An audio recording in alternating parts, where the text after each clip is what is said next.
के Raju ji, Saida Hameed ji, Mridula Mukherjee ji, Pushpraj Deshpande ji, Gurdeep Sappal ji, Elizabeth Kuruvala ji, distinguished panelists and authors, all participants in the audience, friends from the press, I'd like to welcome all of you here today.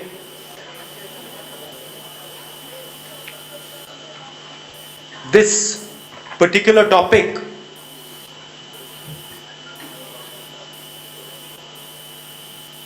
Dalits and how they are treated has been an interest of mine from long before I joined politics. I remember, I don't know how these things happen, but I remember I was working in London as a consultant and I was walking on a street there and suddenly I got the idea. I don't know where it came from because I was not really informed about these things. In those days I was not even interested in these things, but suddenly the idea came into my mind.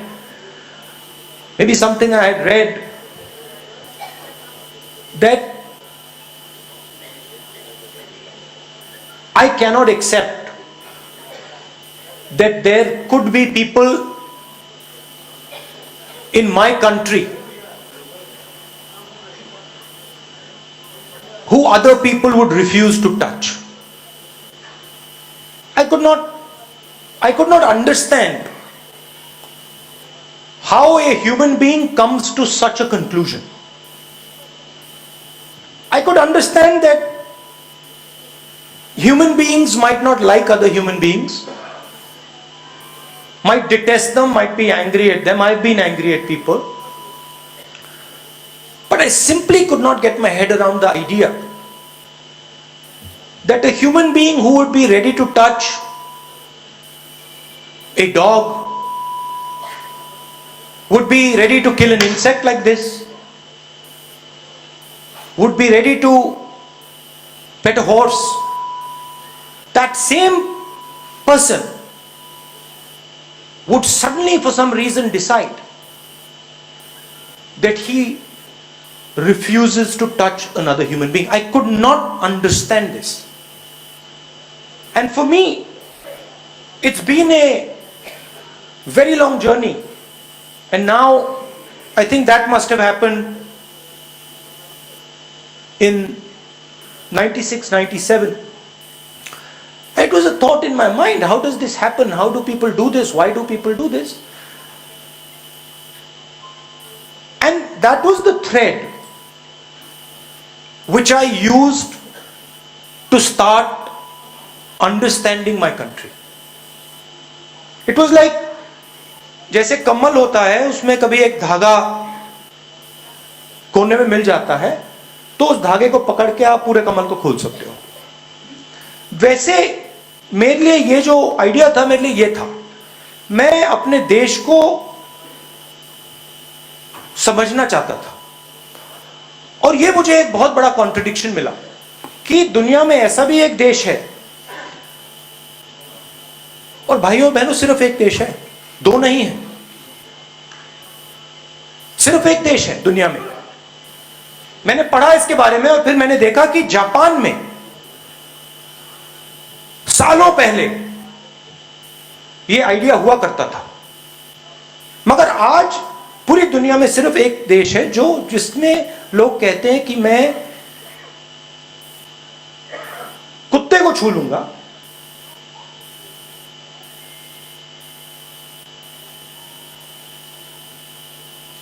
Cockroach को मार दूंगा, मगर मैं इंसान को नहीं छूने वाला हूं. और मैं देखिए, मैं एक तरफ तो मुझे ये अच्छा नहीं लगा कि ऐसा हो सकता है, मगर शायद पता नहीं मैंने अपने परदादा की किताब पढ़ी थी, डिस्कवरी ऑफ इंडिया। तो मेरे दिमाग में यह आ गया कि मैं इस बात को समझना चाहता हूं, यह होता क्यों है, why exactly does this happen, and I have studied it now, certainly since I was in politics from 2004 to today, and it's been in the back of my mind, what is this, why is this happening,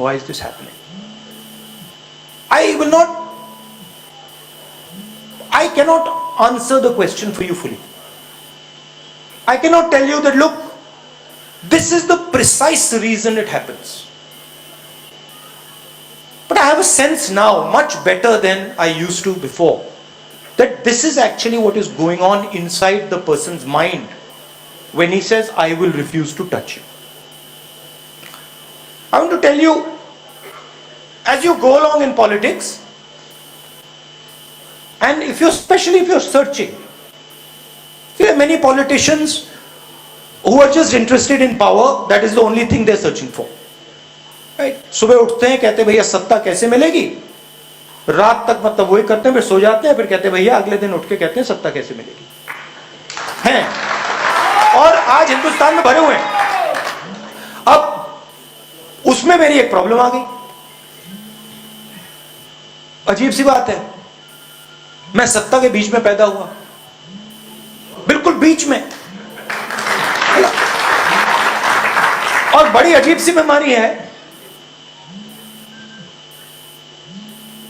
मुझे उसमें interest ही नहीं है। अब क्यों? अब मैं आप सच्चाई बोल रहा हूं,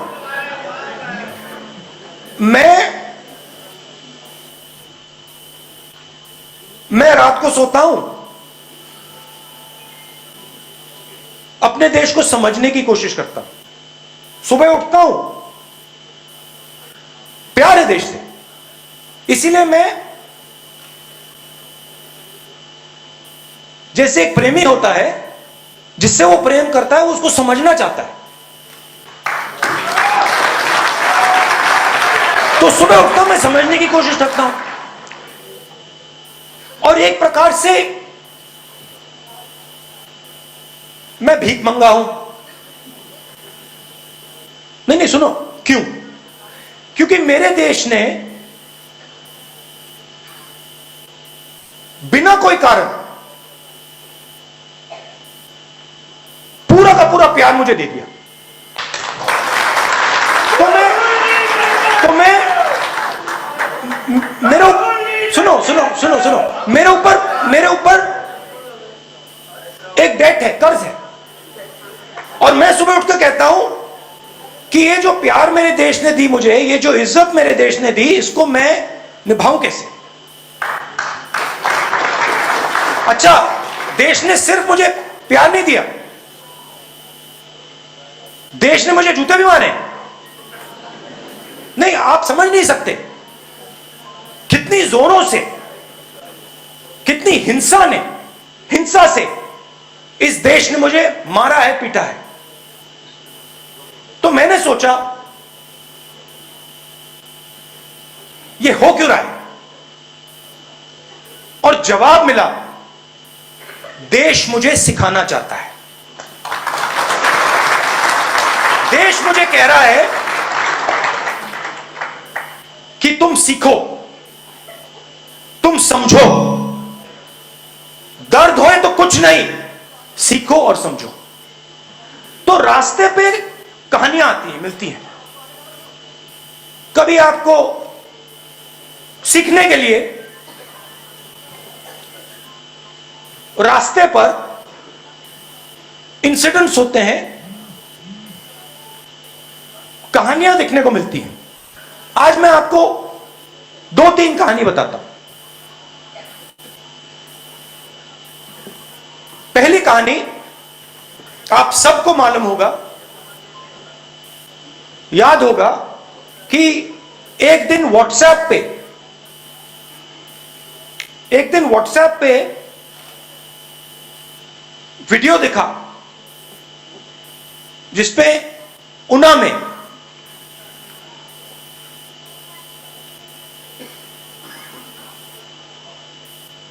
युवाओं को लाठी से पीटा जा रहा था, याद है आपको?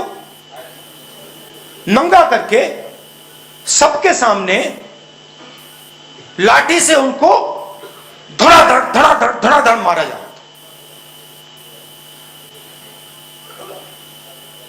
एक आदमी को नहीं पीट रहा था, एक झुंड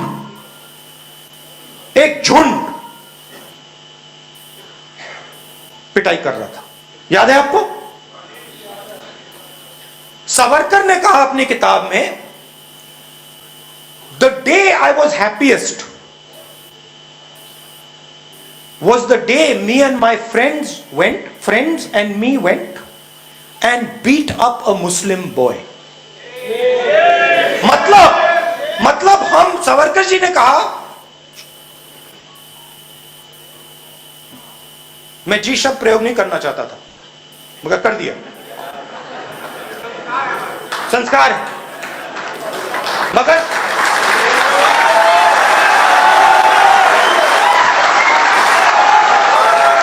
दिल में अंदर जब मैं बोलने वाला था रुकावट आई, कहा ना मत बोलो जी, मत बोलो, मगर मैंने कहा चलो संस्कार है, बोल देते, बोल दिया।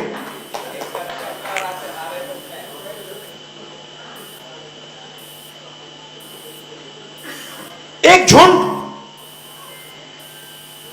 10, 15, 20 लोग कमजोर दलित व्यक्तियों को लाठी से मारते हैं, मैंने देखा। मैंने एक और बात देखी कि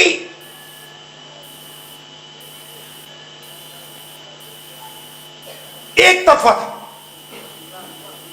चांस ही नहीं था।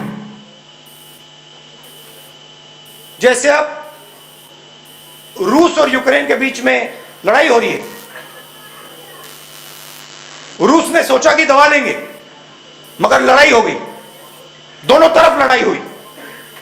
वैसी बात नहीं थी, एक तरफ झुंड, दूसरे तरफ कमजोर लोग, और कोई चांस नहीं। मैं गया, ज्यादा लंबा तो नहीं जा रहा हूं,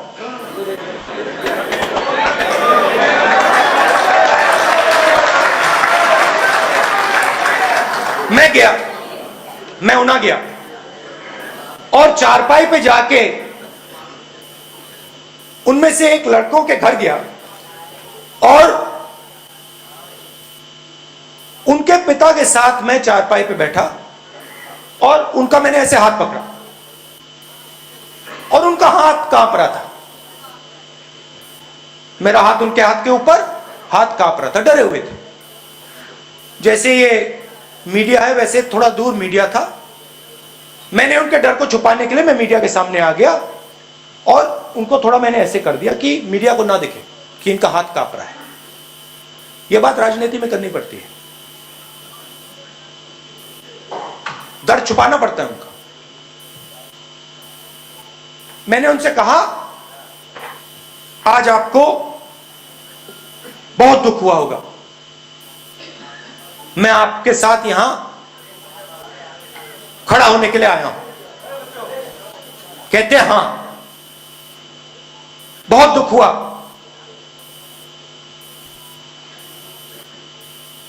मैंने अपने आप से कहा कि ऐसे देश में मैं रह नहीं सकता हूं। मैंने बात सुनी, फिर मुझे कहते हैं राहुल जी मगर खुशी भी हुई। मैंने कहा खुशी हुई? खुशी किस बात की? कहते राहुल जी पहली बार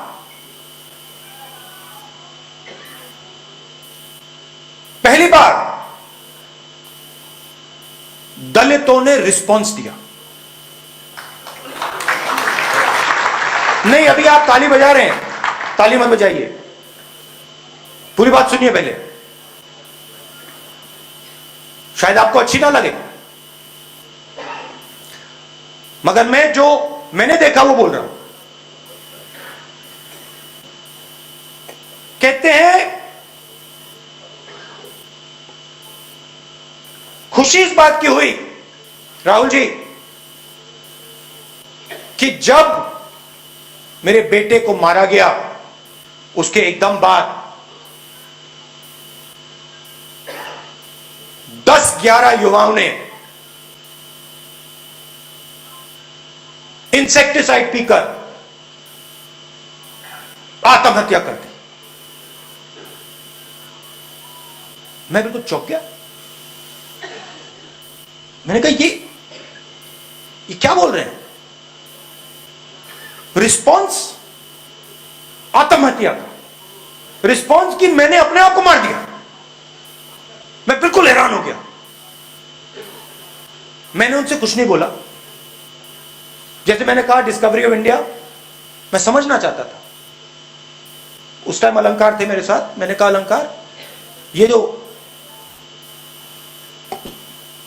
12 लोगों ने आत्महत्या की, ये क्या सब मर गए? चेक करो। पता लगा मरे नहीं, जिंदा थे। मैंने कहा कहां है? अस्पताल में है, यहां से 150 किलोमीटर 200 किलोमीटर दूर। मैंने कहा चलो जाके देखते हैं, जाके समझते हैं कि ये जिसको ये दलितों का रिस्पॉन्स कह रहे हैं, ये है क्या, हुआ क्या। गाड़ी में गए, आईसीयू में पहुंचा। आईसीयू में एक लड़का, दूसरा, तीसरा, चौथा, पांचवा, छठा, ऐसी लाइन लगी थी। पहले वाले के पास उसका परिवार, दूसरे वाले के पास परिवार, पलंग पे ऐसे खड़ा हुआ, कांपता हुआ, डरा हुआ। जो व्यक्ति हमें भोजन देता, वो आज आईसीयू में मौत के सामने। मैं पहले परिवार के पास गया, नमस्ते की, और मैंने पूछा कैसा है लड़का। परिवार को कोई कुछ मालूम नहीं था। डॉक्टर को मैं साइड में ले गई। डॉक्टर से मैंने कहा अंग्रेजी में, क्योंकि मैं उनको समझ ना आए। मैंने कहा doctor, what is his condition like? Doctor मेरे कान में कहता है he is not going to survive, बचेगा नहीं। अब मैं क्या करूं? परिवार को तो ये कह नहीं सकता, मगर मुझे मालूम है कि ये बेचारा युवा जो है ये बचेगा नहीं। दूसरे के पास गया, डॉक्टर ने सेम चीज कही। तीसरे के पास गया, डॉक्टर ने सेम चीज कही कि बचेगा नहीं। मैंने सोचा कहां गया मैं? चौथे के पास गया, डॉक्टर कहता है ये बच जाएगा। बड़ी खुशी हुई मुझे, चलिए ये तो बच जाएगा। मगर वो होश में नहीं था। उसके पास वाला जो लड़का था वो थोड़ा होश में था। मैंने डॉक्टर से पूछा ये बचेगा? कहते ये बचेगा। फिर मैंने कहा, थोड़ी कॉन्फिडेंस आ गई मुझे। मैंने कहा भैया ये बाकी बचेंगे?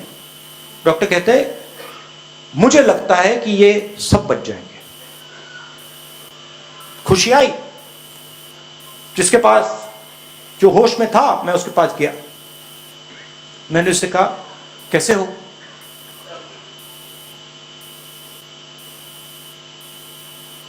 कहता है मुझे बहुत दुख हुआ। मैंने कहा किस बात का? कहता है जब मैंने व्हाट्सएप देखा कि मेरे भाई को एक तरफा कुत्ते जैसे मारा जा रहा है, मैं उसको सह नहीं पाया। मैं सह नहीं पाया। मैंने कहा क्या किया? कहता है मैं गया, अपने घर में गया, इंसेक्टिसाइड की बोतल मैंने उठाई, इंसेक्टिसाइड पी, उसके बाद में यहां जगा, आत्महत्या करने की कोशिश। हाथ पकड़ा उसका, मैंने उसको कहा तुम अब बिल्कुल ठीक हो, कोई प्रॉब्लम नहीं है, डॉक्टर ने कहा है कि तुम बच जाओगे, घबराओ मत, जो भी मदद हम आपकी कर सकते हैं हम करेंगे। अगले लड़के के पास गया, पूछा भाई क्या हुआ? जब मैंने वो व्हाट्सएप देखा मेरे दिल में तूफान आया कि मेरे भाई को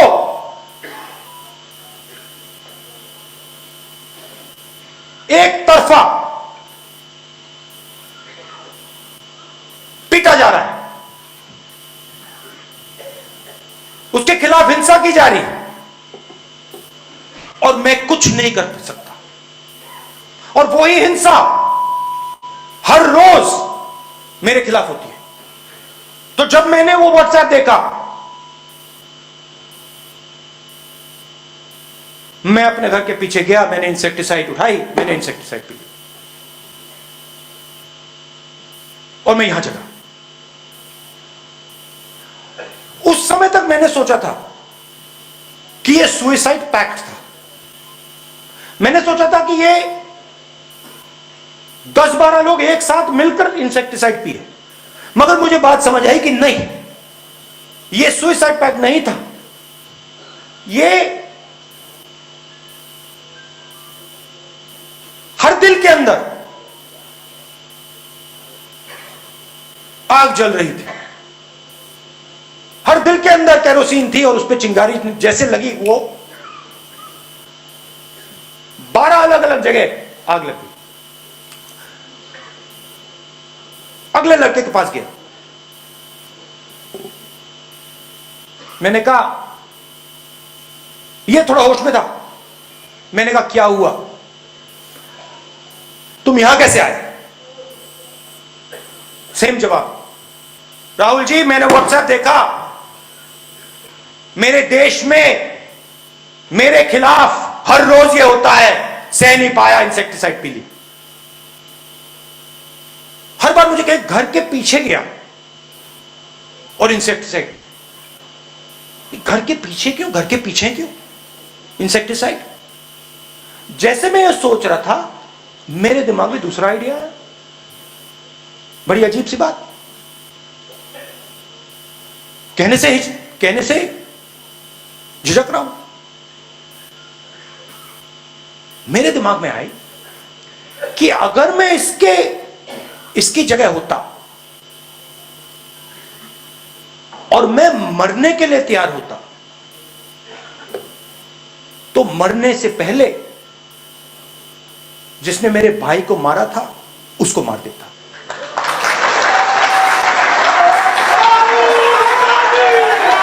मैंने कहा, मेरे दिमाग में आया कि अगर मेरी बहन को किसी ने बांधकर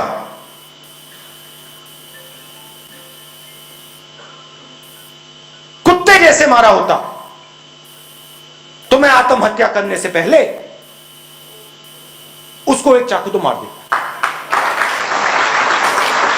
अच्छा, मेरे पिता को मारा गया और मैंने वो नहीं किया।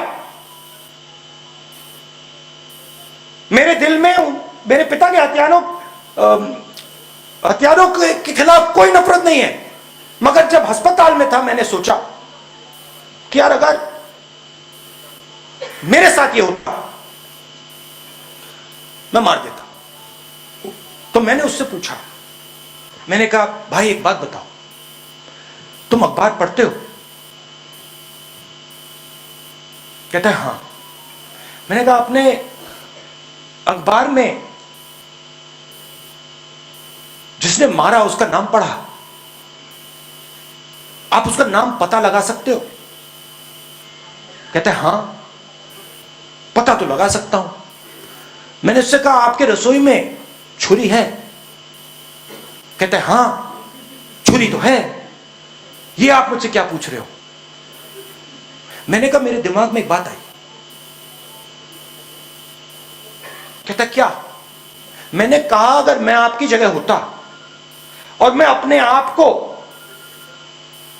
लाश बनाने के लिए तैयार होता, आत्महत्या करने के लिए तैयार होता, तो आत्महत्या करने से पहले पता लगाता ये कौन है जिसने मेरे भाई को मारा, रसोई से चाकू निकालता, बस में जाता, उसके घर जाता, छाती में छुरा मार देता। उसका चेहरा सफेद हो गया। मुझे कहता है ये आपने क्या कह दिया? ये आपने क्या कह दिया? मैंने कहा क्या कहा? अगर मेरी बहन को कोई इस प्रकार मारता, मैं उसको मार देता। मुझे कहता है राहुल जी आप बात नहीं समझे क्या? आप इतने विद्वान, आप क्या बात नहीं समझे? मैंने कहा क्या बात? कहता आपको यह नहीं मालूम कि अगर मैं उसको मार देता तो मैं फिर से दलित पैदा हो जाता। मैं हिल गया। मैंने कहा ये क्या बोला? कहता राहुल जी मैं तो मार ही नहीं सकता।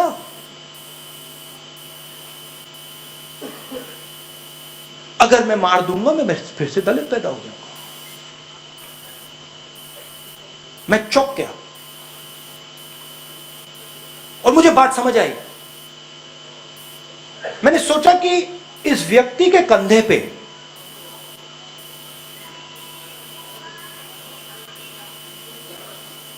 हजारों जिंदगी का बोझ है, हजारों लाखों जिंदगियों का बोझ उसके कंधे पे है। वो उस बोझ को उतार नहीं पा रहा है, इसलिए कह रहा है कि मैं मार नहीं पाऊंगा। ये थी पहली कहानी। दूसरी कहानी, कुछ दिन पहले मैं बीजेपी के पार्लियामेंट हाउस में सीनियर नेता से मिला। बातचीत हुई, डाइट की बात कर रहा था, एक्सरसाइज की बात कर रहा था, और मैंने उनसे सवाल पूछा, क्या आप पुनर्जन्म में बिलीव करते हो? बीजेपी के नेता, क्या आप पुनर्जन्म में बिलीव करते हो? कहता है मैं तो नहीं करता। तो फिर मैंने कहा अगर आप पुनर्जन्म में बिलीव नहीं करते हो तो फिर आप राम में कैसे बिलीव कर सकते हो? चौंक गया। कहता है बात तो सही है, बाहर किसी को मत बता दियो।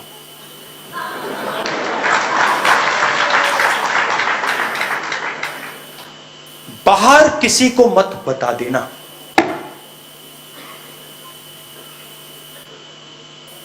तो आज हो क्या रहा है? आपने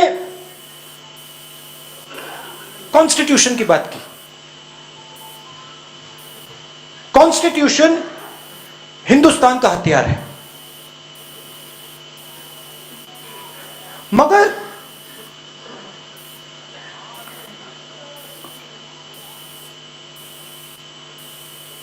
इंस्टीट्यूशन के बिना कॉन्स्टिट्यूशन का कोई मतलब नहीं। फिर से सुनिए, इंस्टीट्यूशन के बिना कॉन्स्टिट्यूशन का कोई मतलब नहीं है। हम यहां कॉन्स्टिट्यूशन लिए घूम रहे हैं।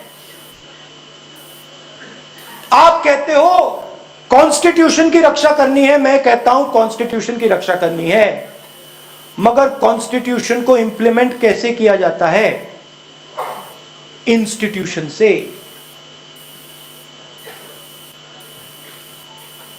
इंस्टीट्यूशन सबके सब आरएसएस के हाथ में है।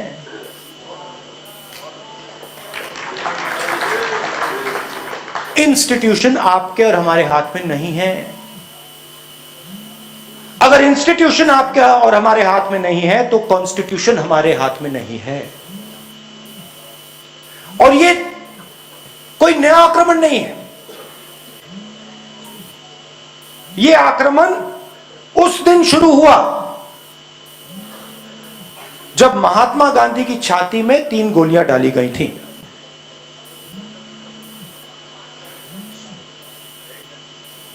अंबेडकर जी हैं। अंबेडकर जी ने कॉन्स्टिट्यूशन को बनाने का, डेवलप करने का, प्रोटेक्ट करने का काम किया। और इसलिए आज हमने वहां फोटो के सामने फूल रखे, क्योंकि अंबेडकर जी ने हमें हथियार दिया, मगर आज उस हथियार का कोई मतलब नहीं है।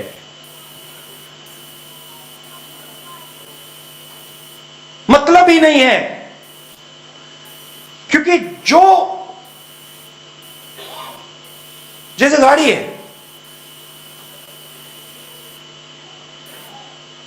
गाड़ी बहुत सुंदर है, गाड़ी में आपको जयपुर जाना है, गाड़ी में 5 लोग बैठे हैं, 4 लोगों को जयपुर जाना है और ड्राइवर आगरा जाना चाहता है। बात समझ आई? गाड़ी में 5 लोग, डेमोक्रेसी, 4 लोग कहते हैं भाई हमें जाना आगरा, ड्राइवर कहता है मैं जा रहा हूं जयपुर। ये हो रहा है, ये हो रहा है। और किया कैसे जा रहा है? मीडिया को कंट्रोल करके, 3-4 सबसे बड़े अरबपतियों को कंट्रोल करके, पेगासस से राजनेताओं को कंट्रोल करके। मैं आपको बता रहा हूं, स्टेज पे बता रहा हूं, अगर मैंने 1 रुपया लिया होता ना, मैं ये भाषण नहीं दे पाता। मैं वहां पे कोने में चुप बैठा रहता, यह भाषण नहीं दे पाता। तो पेगासस, सीबीआई, ईडी, ये पॉलिटिकल सिस्टम को कंट्रोल करते हैं। कोई राजनेता, जैसे आपने देखा होगा मायावती जी ने चुनाव नहीं लड़ा,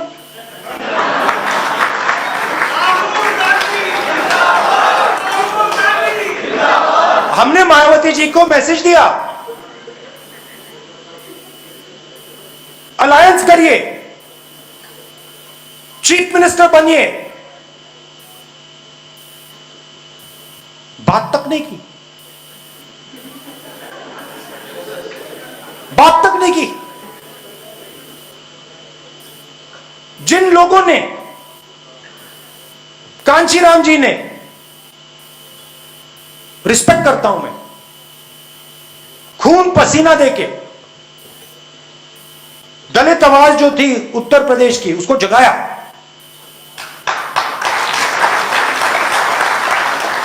कांग्रेस का नुकसान हुआ, वो अलग बात है, मगर उस आवाज को जगाया। आज मायावती जी कहती हैं कि मैं उस आवाज के लिए लड़ूंगी नहीं, खुला रास्ता दे दिया। क्यों? सीबीआई, ईडी, पेगासस,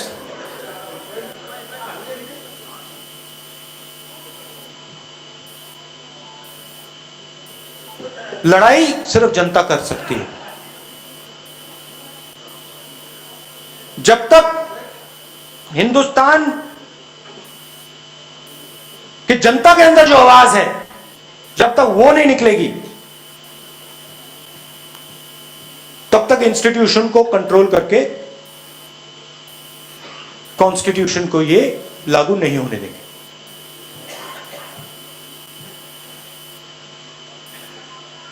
ये आज हिंदुस्तान की सच्चाई है। काफी लोगों को बात अच्छी लगे, दूसरों को ना लगे, जब कॉन्स्टिट्यूशन काम नहीं करता है तो सीधी चोट डायरेक्ट कमजोर लोगों पर जाके पड़ती है।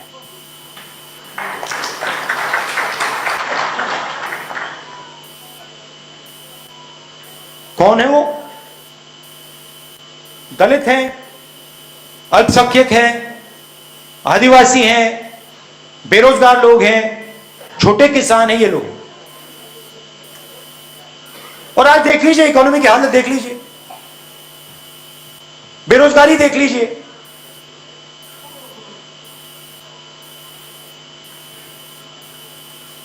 तो लड़ने का समय है।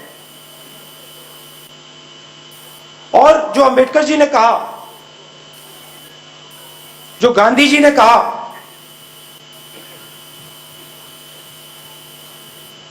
रास्ता दिखाया उन्होंने, रास्ता है, उस पर बस चलने की जरूरत है। मुश्किल काम है, आसान काम नहीं है, रास्ता है, उस पर चलने की जरूरत है। धन्यवाद।